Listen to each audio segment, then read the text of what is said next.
boa noite. Hoje é dia 12 de dezembro. Eu estou aqui com o professor Alexandre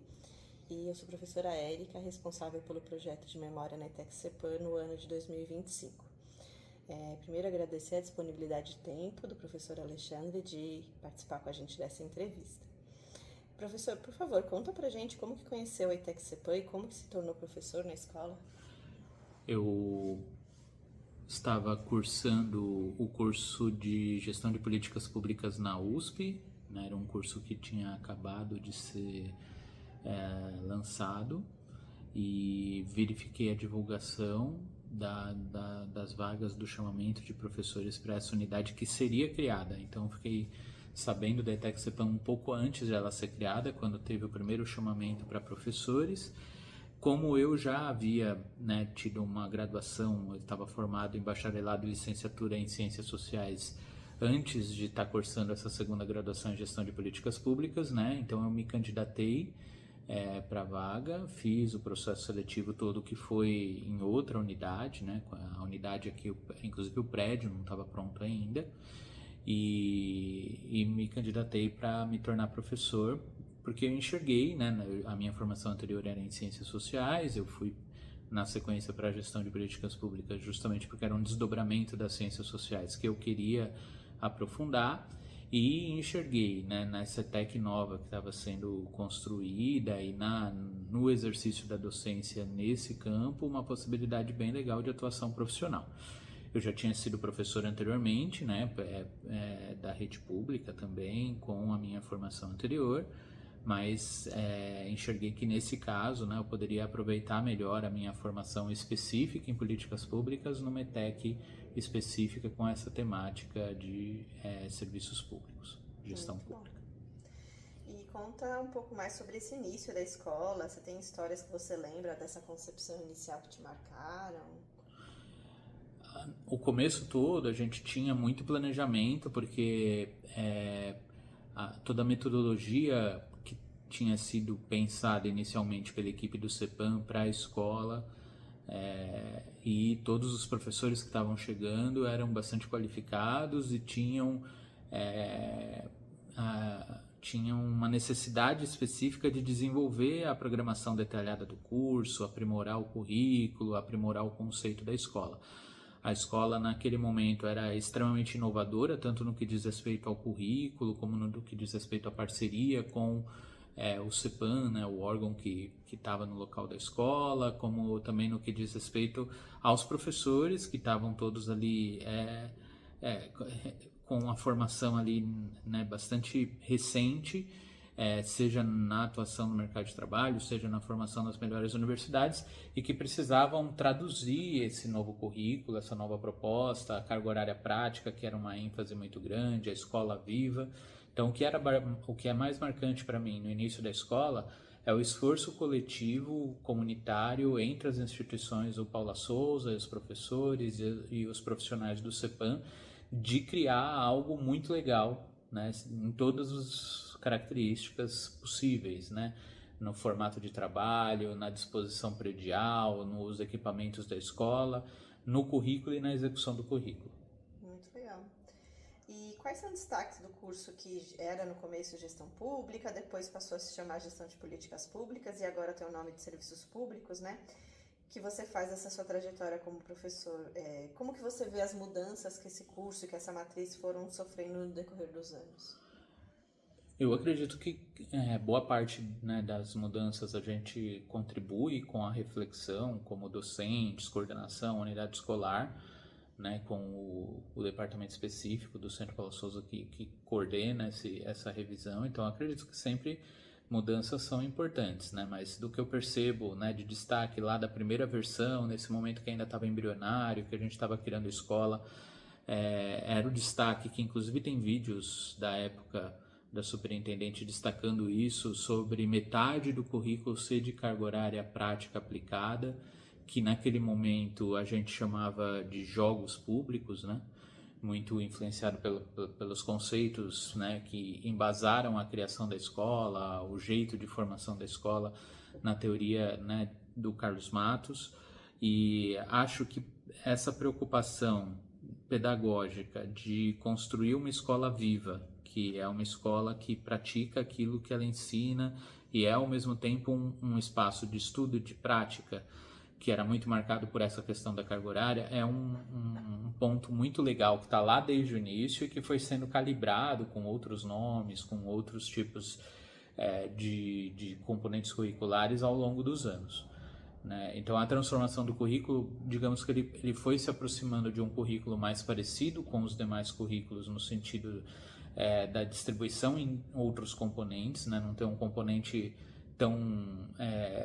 extenso como era o componente inicial de jogos, que exigia, na verdade, que a gente acabasse criando vários componentes dentro daquele componente, né? Exigia um esforço de programação, de articulação dos professores, de dedicação da turma muito grande. As questões de relação disso com a tecnologia, com a educação midiática, com a informatização, com a modernização dos serviços públicos e o governo digital, a transparência, também acho que eu destacaria, né? Então essa simbiose, essa articulação entre um corpo docente criando coisas muito legais, uma instituição que tinha um acúmulo muito grande na capacitação e nas demandas que o serviço público tem nos municípios, e toda essa busca por inovação e por inovação não no sentido só de criar coisas novas, mas no sentido de aproveitar o que há de melhor nas tendências do mercado, que a gente pode dizer que é o mercado de gestão pública, e transformar isso num curso curricularizado para quem vai se formar em nível técnico. Muito bom. E você acompanha alguns dos egressos? Você enxerga que mesmo hoje, depois deles terem passado pela escola, você acha que a gente pode continuar colaborando de alguma forma na construção de competências profissionais e pessoais nesses egressos? A rede de pessoas que atuam, né, com esses assuntos, ela sempre se mantém de alguma forma, seja virtualmente, seja se encontrando nos espaços de trabalho da gestão pública, nos diversos níveis, nos diversos poderes. Então, vez ou outra, encontramos egressos tanto aqui na escola, como também, né, na atuação profissional, nos eventos. Acredito que todos, ou pelo menos a grande maioria deles, têm uma lembrança muito positiva do processo que passam com a gente aqui, justamente porque ela não é uma lembrança de uma passagem escolar tradicional, né? Mas ela é uma lembrança em que tudo ensinou para ela, né? O prédio ensinou, a forma de trabalhar ensinou, os professores ensinaram, obviamente, também, mas a experiência como um todo ensina, e não somente o currículo em si ou o conteúdo em si. Então, acho que isso acaba sendo marcante, e acredito que, como perspectiva futura, toda escola ela é um polo de formação continuada, seja para os educadores que estão ali atuando profissionalmente, seja para todo mundo, para toda a comunidade, e no nosso caso aqui uma comunidade temática que circula por ela. Então, eu acredito que a escola tem um grande potencial de colaborar com a formação continuada de todos, de toda a comunidade, de quem trabalha nela e de quem circula nela, de quem já esteve nela. Acho que ao longo dos anos a escola fez isso, oferecendo outros cursos da área, né, desse grande campo dos assuntos de interesse público, e tanto cursos de curta duração como outros cursos técnicos, né, na área. Acredito que seria muito legal, né, ter também um braço de nível tecnológico e não só técnico, porque isso ajudaria a continuar, né, esse processo formativo em nível superior também. Acredito que seria muito legal ter processos em que a gente conseguisse acompanhar a trajetória de forma articulada entre médio e superior, né, em que a pessoa entrasse desde o médio e concluísse o percurso até o superior numa política de articulação e formação com a formação técnica com a superior na área, seja dentro do próprio Centro Paula Souza ou com outras universidades. E acredito que tem uma contribuição muito grande também para processos participativos reais que as prefeituras e o governo do estado precisam fazer junto à população. Então, esses processos participativos também ensinam muito, porque eles são processos que acabam pegando mais gente de fora, né, que não necessariamente se formaram tecnicamente com a gente, mas que acabam aprendendo diversos aspectos por essa experiência de conferência, de conselhos e de outros processos participativos que a gestão pública pode promover, sejam presencialmente, seja virtualmente. Ontem, inclusive, né, no dia 11 de dezembro, a gente recebeu vários egressos, né, muito interessante lembrar dessa trajetória deles e como eles falam positivamente dessa passagem deles na escola, como eles lembram que alguns temas eles levam para a graduação, né, e continuam estudando. Muito bom saber disso.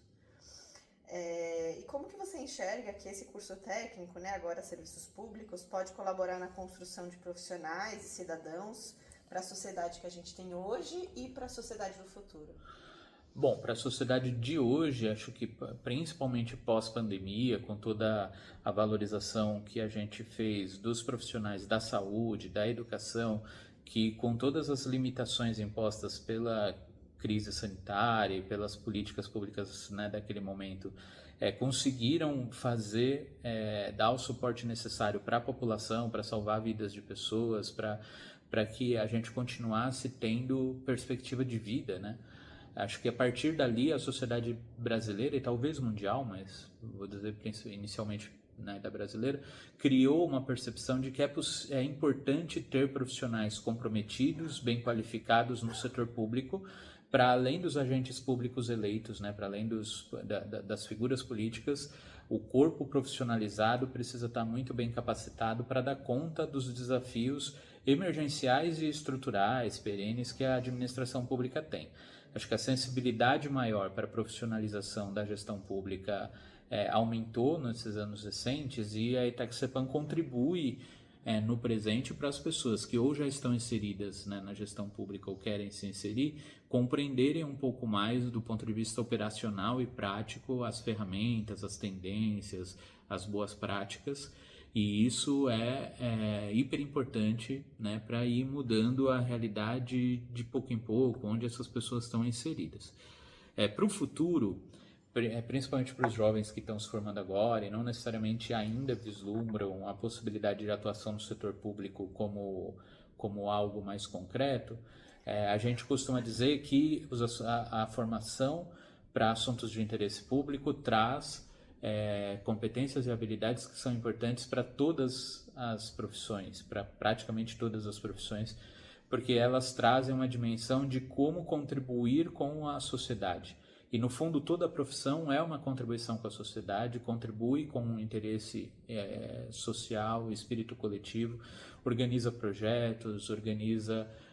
como apoiar pessoas que precisam daquele serviço, mas nem sempre têm acesso pelos meios do mercado. Então, para toda a profissão, quer queira, quer não, elementos que o nosso curso traz contribuem para dar base para profissões do presente e do futuro,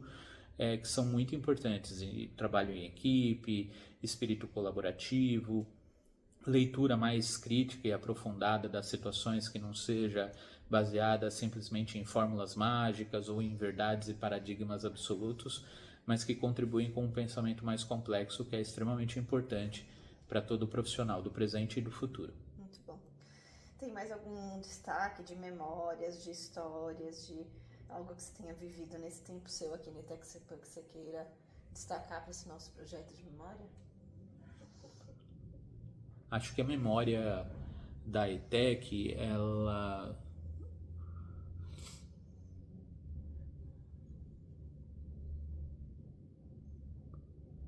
se mistura com... É como se a memória da USP se misturasse com a memória da ETEC, a memória do Paula Souza se misturasse com a memória da ETEC,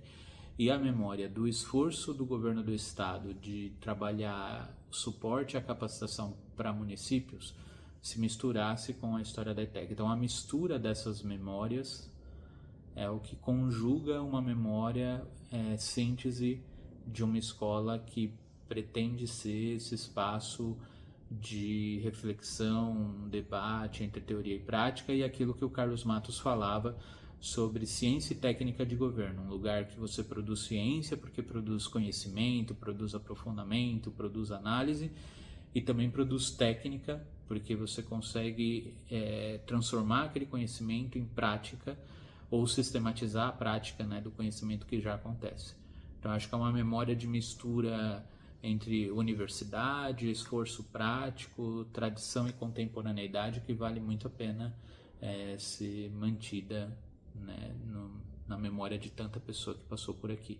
Muito bom, obrigada, professor Alexandre, que está desde o início da escola, né, desde 2010, construindo essa história da escola. A gente agradece pela participação e pela contribuição. Obrigado.